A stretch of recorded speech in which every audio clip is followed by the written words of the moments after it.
Hoy vamos con un video que tengo pendiente hace eones, un mini book haul de libros que me regalaron en mi paso por México. ¡Comencemos! Hola literatus, mi nombre es María Estefani. Como eventualmente lo he anunciado en algunos videos, en septiembre de 2024 viajé a mi ciudad en un itinerario de vuelo de 32 horas con escala en la Ciudad de México, por lo que tuve la oportunidad de conocer personalmente a algunos miembros de clubes de lectura o algunos creadores de contenido con los que había tenido contacto a través de redes y con los que comparto lecturas conjuntas en los clubes que normalmente menciono también en los videos. Llevé algunos souvenirs y también recibí de parte de una compañera de lecturas con la que hace poco hicimos un buddy read de Solenoide. Las dos reuniones están disponibles en el canal, pero como siempre están cargadas de spoilers. El caso es que Mildred se tomó la molestia de ir hasta el aeropuerto Benito Juárez a platicar con nosotros, pues conmigo y con mi esposo, unas horas, a hablar sobre los libros, sobre las cosas que tenemos pendientes, proyectos de lectura, y a llevarme unos dulces mexicanos porque debido al corto lapso de tiempo entre un vuelo y otro no podíamos salir a la ciudad, lo que sí me pesó en el alma, pero es que con una nena de 3 años que todo se hace más complicado y tarda más, y el encuentro con Mildred le restó un poco de estrés a la jornada. Por eso me hace ilusión hablar de los libros que me dejó esta experiencia. Esto es de mi literatura.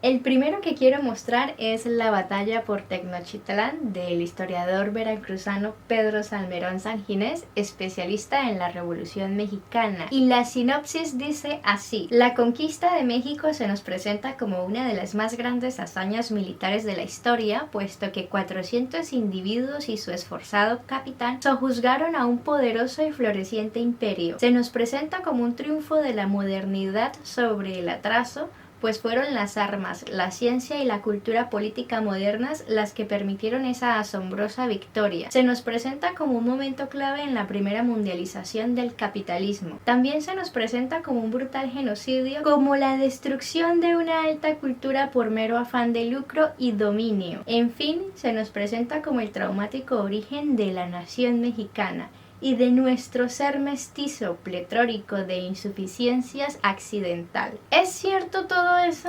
En realidad casi ninguna de esas afirmaciones se sustenta en los hechos políticos, militares, sociales y epidemiológicos ocurridos en una parte de lo que hoy es México de 1519 a 1521. Este libro tratará de explicarlo. Pedro Salmerón es doctor en Historia por la UNAM, una de las mejores universidades de América Latina, que también ha tenido historia en corrientes ideológicas muy marcadas, y no estoy hablando de política, sino de filosofía y ciencias sociales. En principio, la historia de Tenochtitlán es fascinante al ser una ciudad flotante en la actual Ciudad de México, lo que hoy se conoce como Xochimilco, que es donde funcionan estas trajineras turísticas con show musical y degustación de comida típica durante 4 horas más o menos. Era el sector de cultivo de los mexicas que residían en Tenochtitlán. Tratar de imaginar cómo era la vida para estas personas que se desplazaban en barcas, que vivían en pequeños islotes de construcción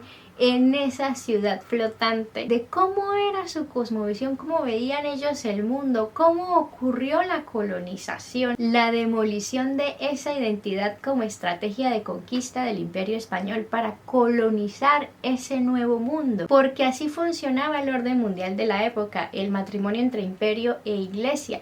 Era necesario apagar la identidad anterior para fundir la identidad imperial con lo que restaba, ¿no? Claro, como vasallos, el pueblo dominado que tenía que adaptarse a los modos, costumbres y al idioma del pueblo conquistador, pero para eso tenían que renunciar a lo que había sido antes, y esto era suprimido. Una prueba de este modus operandi fue la destrucción de los templos de Tenochtitlán y la construcción sobre estos templos de la catedral central de lo que hoy es la Ciudad de México, en donde todavía hacen actividades de excavación para rescatar esa historia precolonial y donde se erige hoy uno de los museos más importantes de la ciudad. La historia es fascinante, estudiarla es una delicia y hablar de ella desde este tipo de abordajes académicos es un ejercicio muy interesante. Que no conozco al autor, no sé cómo escribe, pero claro que al ser un ensayo de este sesgo, todas las cosas que dice deben tener soporte bibliográfico y quiero ver cómo fue esa investigación. No tiene nada de incendiario, por ahí a veces escucho que cuando se tocan estos temas algunos dicen ¡ay, qué resentimiento!, etcétera, etcétera. Me parece un poco irrisorio porque bueno, estamos hablando de hechos históricos, ¿no? Y la historia es uno de los pilares que edifica la civilización, la modernidad. No sé si ese sea el abordaje de este texto, pero espero ver algo de despliegue sobre las estrategias militares que tejieron unos y otros en esa época, ya que pues nos está diciendo que va a hablar específicamente de la batalla por Tenochtitlán y también nos dice que, bueno, va a hablar un poco de los acuerdos previos a la batalla. En fin, que me espero eso. ¿Cuál era el modo de combatir de los mexicas? Más o menos, ¿qué era lo que pensaban? Y cómo los españoles lograron pues que triunfar en una ciudad flotante, como lo decíamos, ¿no? En donde no podían entrar estas embarcaciones gigantescas, bueno, que para la época y para la geografía de Tenochtitlán en la ciudad, ¿no? ¿Cómo hicieron? Yo eso lo ignoro completamente y sí me gustaría indagar más sobre el asunto.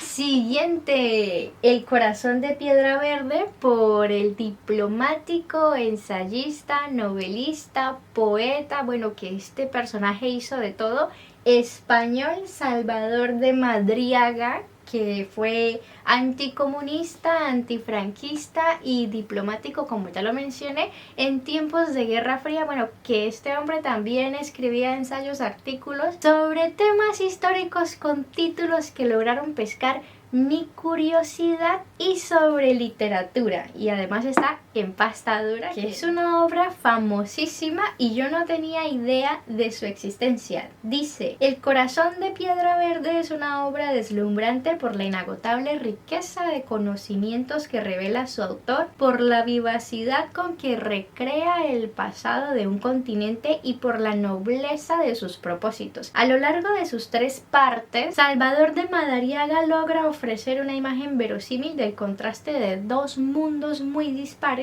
y mostrar la conmoción que la conquista produjo en los corazones de España y América. Esta obra se publica en 1942, es la primera de una pentalogía que quedó inconclusa tras la muerte de Madariaga y se califica como una de las mejores novelas históricas sobre la conquista de América. Trata sobre una amistad entre el hijo de unos hacendados y una indígena, en donde se intenta rescatar temas como este cuestionamiento sobre las raíces, ¿no? Soy descendiente español, soy mestizo, ¿mestizo de qué? ¿Con qué?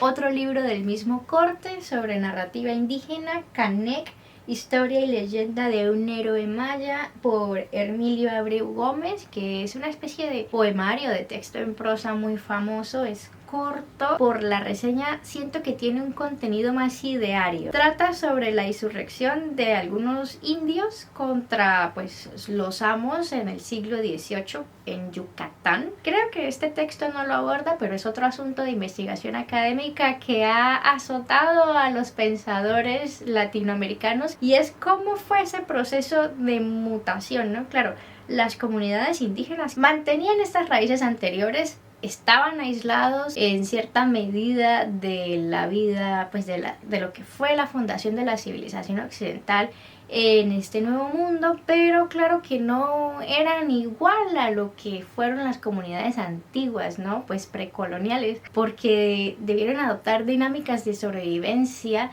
y un estilo de vida diferente. Bueno, también se mezclaba la cultura que traían los españoles con su cultura autóctona, unas transformaciones que generacionalmente iban cambiando la vida de la comunidad, ¿no? Y de hecho, los grupos indígenas que vemos actualmente conservan muy poco de lo que fue, ¿no? De esta riqueza cultural, y una de las pocas cosas que han logrado rescatar y que está en vías de extinción es, por ejemplo, su idioma, ¿no? Su dialecto.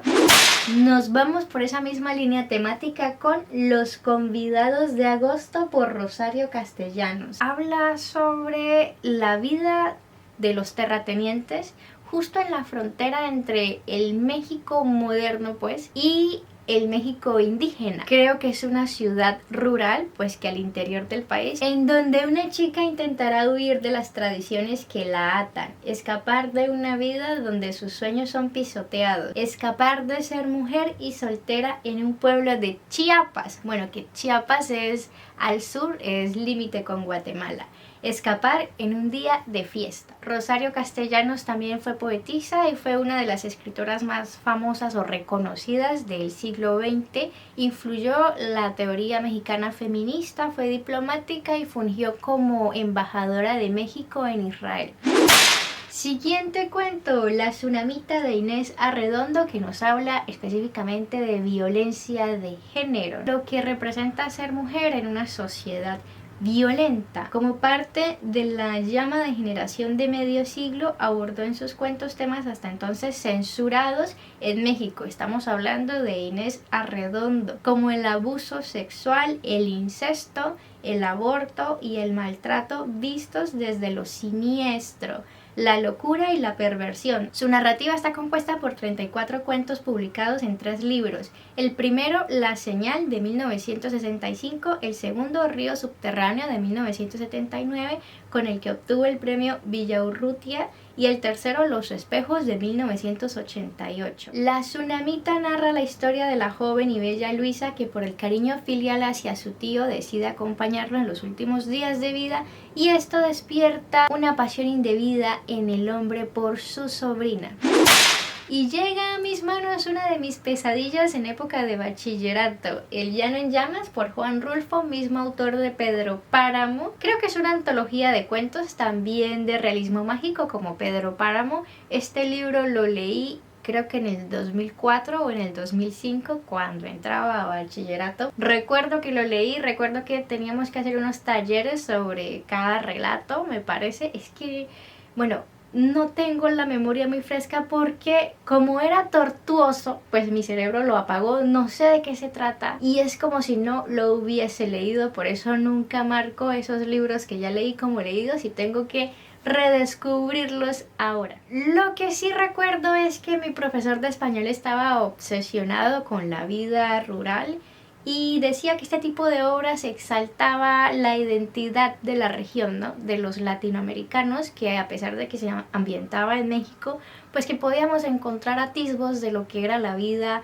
en el campo, en Colombia, por ejemplo, en nuestro país, por tener economías más o menos feudales en tiempos casi que inmediatos a lo que era la actualidad, ¿no? Pues estoy hablando del 2005, eso era lo que decía mi profesor de español y esas charlas sí que las recuerdo.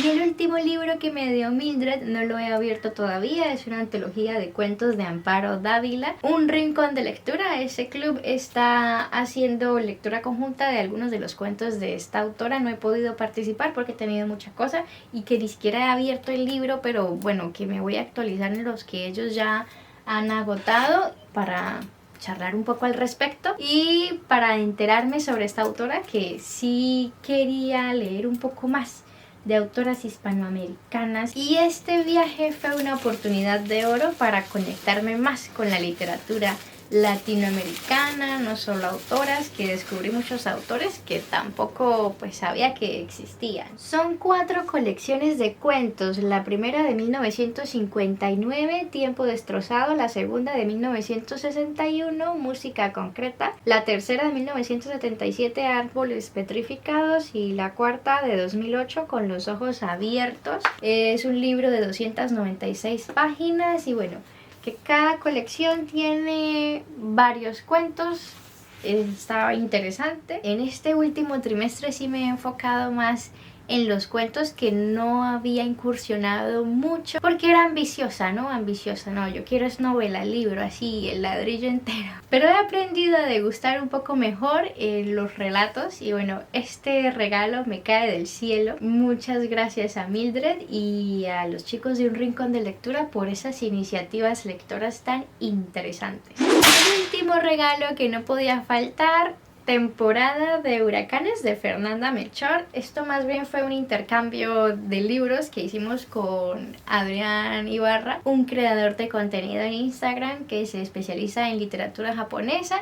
Le llevé un libro en japonés que él quería y él me dio este que yo le había pedido. Fernanda Melchor no requiere de mucha explicación, pero para quienes al igual que yo no conocen la sinopsis del libro pero quieren leerlo solo por lo sonado que está y porque es una autora mexicana, aquí va. Un macabro hallazgo conmociona a la ranchería de La Matosa luego de que un grupo de niños encontrara flotando en un turbio canal de riego el cadáver de la bruja a quien los pobladores respetaban y temían por igual. Las sospechas y habladurías recaerán sobre algunos muchachos del pueblo a quienes días antes una vecina vio mientras huían de casa de la hechicera cargando lo que parecía ser un cuerpo inerte. A partir de ahí, los personajes involucrados en el crimen nos contarán su historia mientras los lectores nos sumergimos en la vida de este lugar acosado por la miseria y el abandono y donde convergen la violencia, el erotismo más oscuro y las sórdidas relaciones de poder. Me picó la curiosidad y más que acabé de leer Hex, que también es sobre una bruja que vive en un pueblo, pero bueno, que Hex es más de horror y este es una especie de terror social. Vamos a ver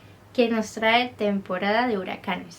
Además de unos dulces que engullimos ahí mismo, de unos post-its que ya comencé a usar, de unos separadores lindísimos y que muy seductores también, habían unas ligas divinas con la bandera tricolor mexicana que mi hija ya me incautó. No pude rescatar, ya ella las está usando, al igual que una diadema que no sé dónde la dejó, bueno, que está en algún lugar de la casa, pero como siempre en el caos de las cosas de una niña de 3 años, pues que en el momento exacto no sé en dónde está, pero que a ella le encantó. También tengo esta Frida tan linda. Esto sí me costó salvarlo de las garras de mi bebé porque apenas la vio quería apoderarse de ella y bueno, fue motivo de discusión entre nosotras. Y sí me quedé con ganas de comprar algunos libros, pensé que iba a tener tiempo o un lugar en el aeropuerto para hacerlo, pero no hubo. En la lista estaba Arráncame la vida de Ángeles Mastretta, creo, periodista mexicana que cuenta con adaptación, una de las películas más costosas en la historia del cine mexicano, de una chica de 15 años que vive en un pueblo, es muy ingenua y se enamora de un policía, algo así, que después se convertirá en líder político. Trata de reflejar cómo era la vida de las mujeres después de la Revolución Mexicana. El cuerpo en que nací de Guadalupe Nettel, una autoficción de la autora, es como una novela de formación, ha sido muy bien recibida. Yo leí El huésped de esta misma autora, creo que era su primera novela, El huésped, y me encantó. Pienso que El cuerpo en que nací, debido al recibimiento que ha tenido, que ya conozco a la autora, bueno, que también me va a gustar muchísimo. Quizá algo de Octavio Paz, sí quería comprar. No tenía en mente una obra específica porque es ensayista, fue ganador del premio Nobel, pero sí me causaba curiosidad principalmente por haber sido el esposo de Elena Garro. Una de mis mayores tristezas, Elena Garro, que no pude ir a la biblioteca conmemorativa que hay en Coyoacán, el primer barrio colonial de Tecnochitlán, en donde está que la hacienda de Hernán Cortés, bueno, que tiene una historia este barrio, y ahí está la biblioteca de Elena Garro. Quería entrar y comprar todo lo que pudiera, pero no se dio la oportunidad porque en principio pensábamos quedarnos una semana en Ciudad de México. Debido a los permisos de mi esposo no pudimos alargar el viaje. Lamentablemente sí había hecho el plan turístico y fue un poco triste no poder materializar este ideal de ir a la biblioteca de Elena Garro. Bueno, literatos, espero que les haya gustado este contenido. Este video era principalmente para mostrar lo que recibí y para hablar un poquillo de literatura mexicana. Sí que me gustaría indagar más sobre el asunto. Tengo algunos libros que quiero leer, pero que no soy muy experta en el tema porque siempre llegan los mismos autores cuando haces pesquisas. Los más famosos, quiero ahora que tengo la oportunidad ir por estos relatos, estos cuentos de autoras icónicas que marcaron la literatura mexicana durante el siglo XX. Si conocen alguna obra que no haya sido mencionada aquí, una autora, un autor que no haya sido mencionado aquí, mexicanos, por favor me lo dejan en los comentarios. Novelistas, ensayistas, académicos, poetas, bueno, que se acepta todo porque obviamente me encanta la literatura, estoy incursionando en otro tipo de textos, me gusta la historia, cuestionamientos políticos, sociales, antropológicos, bueno, que todos esos temas son de mi interés y sirven para enriquecer el canal. No olviden dar like, suscribirse y activar la campanita. Chao, chao y hasta la próxima vez.